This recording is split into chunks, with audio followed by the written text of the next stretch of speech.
down because I think if there's one skill to master nowadays in business and networking, when you're going to all these conferences and such, is your ability to remember people's names. Because it is impossible to show that you care for somebody if you don't care enough just to remember their name, right? So people don't care how much you know until they know how much you care. And it's impossible to show someone you're going to care for their health, their finances, their family, their future, anything that's important to them if you don't just care enough to remember their name, right? Maya Angelou said, people will forget what you say, they'll forget what you did, but they'll never forget how you made them feel.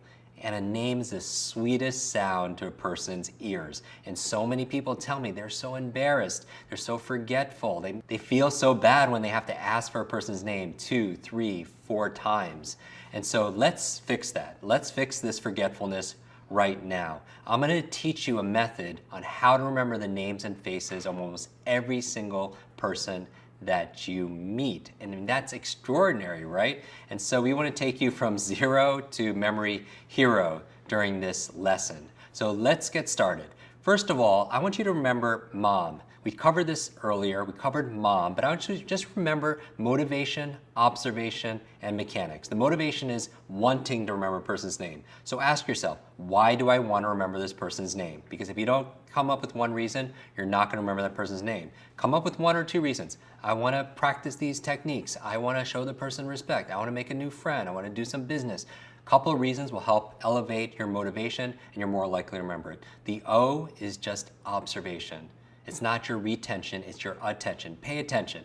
Listen for the person's name. A lot of you aren't forgetting the person's name, you're just not really listening. Remember, listen, scramble, that word becomes the word silent. So just pay attention. And finally, the other M in mom stands for mechanics, and that's what I'm gonna give you right now. The mechanical skills, step by step on how to remember names. So I want you to remember this. Next time you're out and about at some social function, at a wedding, at a networking event, at a fest, one of these conferences, summit, these kind of gatherings, what you want to do is do this. Look in the mirror, and as you're checking your clothes or your makeup or anything else, I want you to say to yourself, I am going to be suave.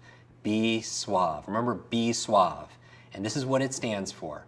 The B stands for believe. Because if you believe you can or believe you can't, either way, what? You're right. Who said that?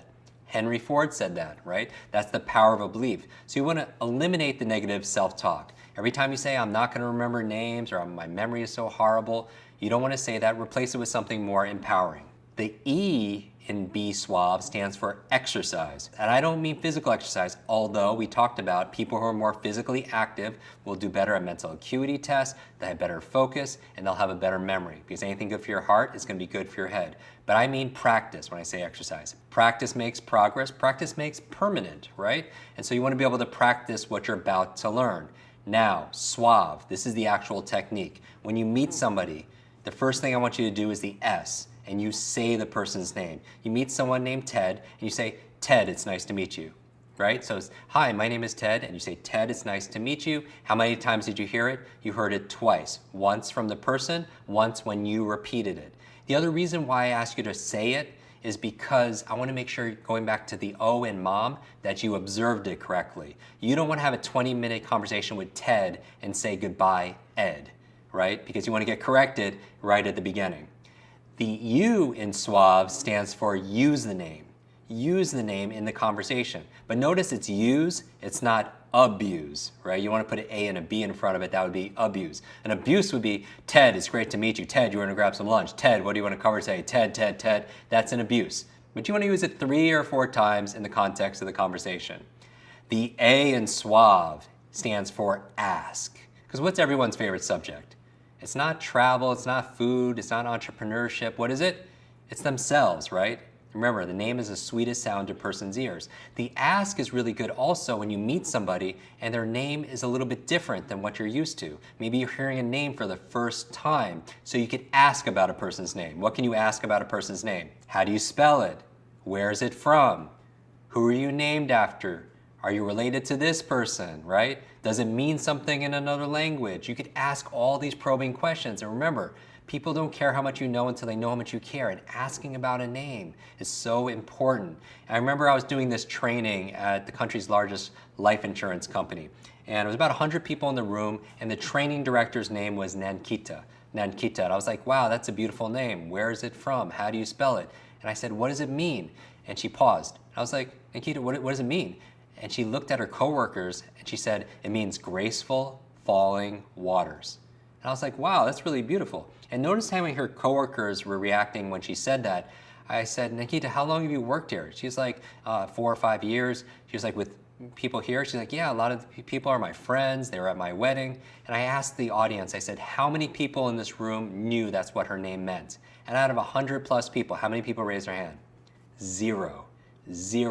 Right? And we had an incredible bond because remember, a name, think about the emotion connected to someone's name. It's probably one of the very first words you learn how to write for yourself, and how much reinforcement, how much encouragement, how much love were you given when you wrote your name, right? So it's very tender, it's like your identity, right? And so I ask about a person's name. And then finally, the V and the E in SWAB. The V stands for visualize. How many people are better with faces than they are with names?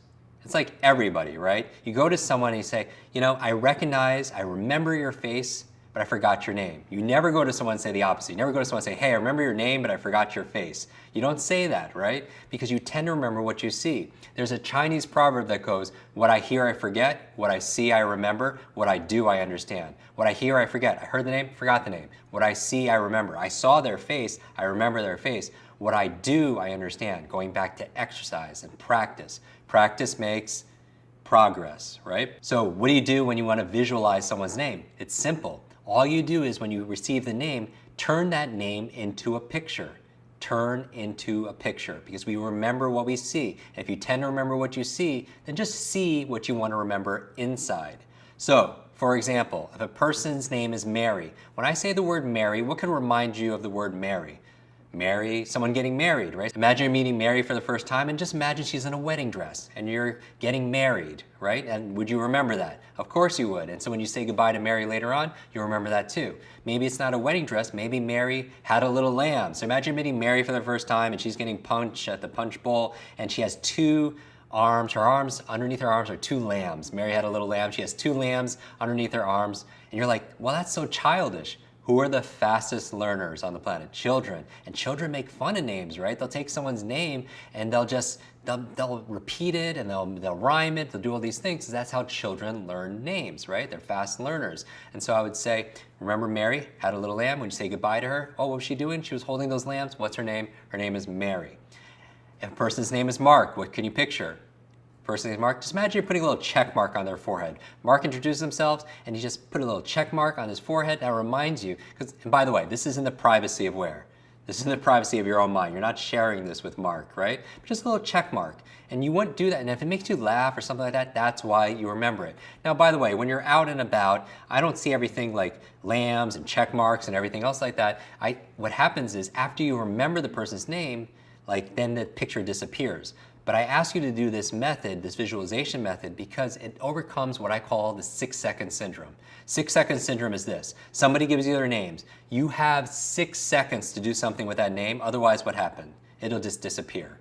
So if a person's name is Mike, what could you picture? Someone singing on a microphone. Imagine you meet someone named Mike and all of a sudden they jump on the table and singing karaoke on a microphone. You won't forget that. It's visual, it's imaginative. When you say goodbye, oh, that was the guy singing bad karaoke. What's his name? Mike, right? And so a person's name is Carol, you could picture what? Somebody caroling, right? If a person's name is John, you could picture what?